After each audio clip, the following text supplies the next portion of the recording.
with his ancient prayers for peace for all the speakers before me and after me, but most importantly for all the listeners in this amazing auditorium and to the city of Tampa and the state of Florida. I'd like to explore today how conversations can create history. One man came to me and he said, Swami, that I've always had the most non-controversial conversation with my wife. And I said, that's magic. And he said that we've decided and we've agreed upon that she says what she wants and I say what she wants.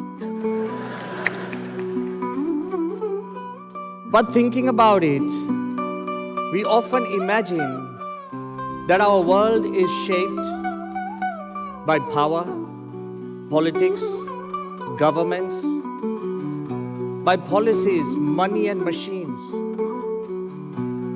But quietly and steadily across time, the simple everyday conversations that we have, they shape our lives in ways just as profound.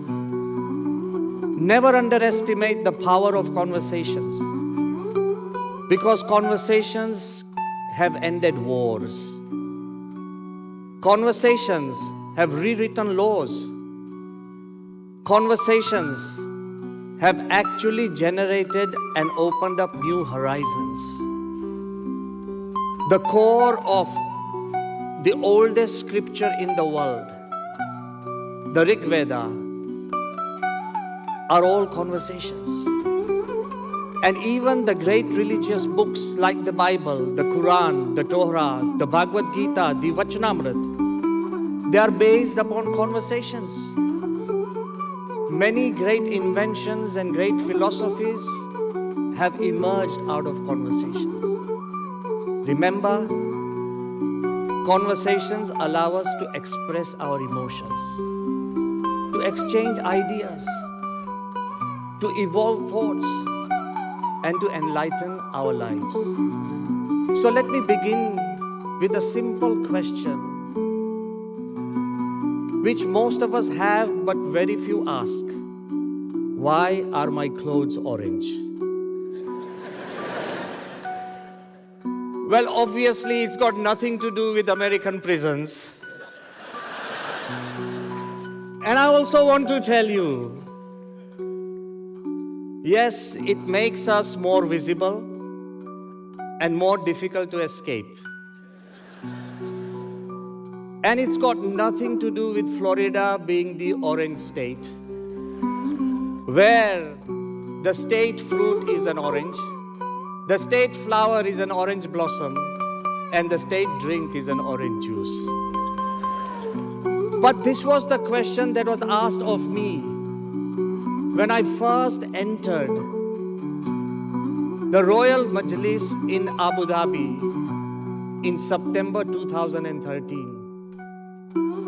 I was the first Hindu monk to enter this Majlis. 50 sheikhs were seated around. And obviously I was a little nervous because one sheikh very innocently asked me that, why are your clothes orange? Till now in my whole life, nobody has ever asked me this. And the answer that came to me spontaneously, and I'm not trying to say it came down from a big scripture or some reference or something like that, what came naturally to me, and I'm sharing that with you, I said, Your Highness, as such, we are Hindu monks, and when we pass away, we are not buried, we are cremated. And the color of the fire that consumes our body is either yellow, orange, or red. This is a reminder that I am dying every day, every hour, every minute, and every second. So do as much good as you can, in as many ways as you can, to as many people as you can, as long as you can. They were all intrigued.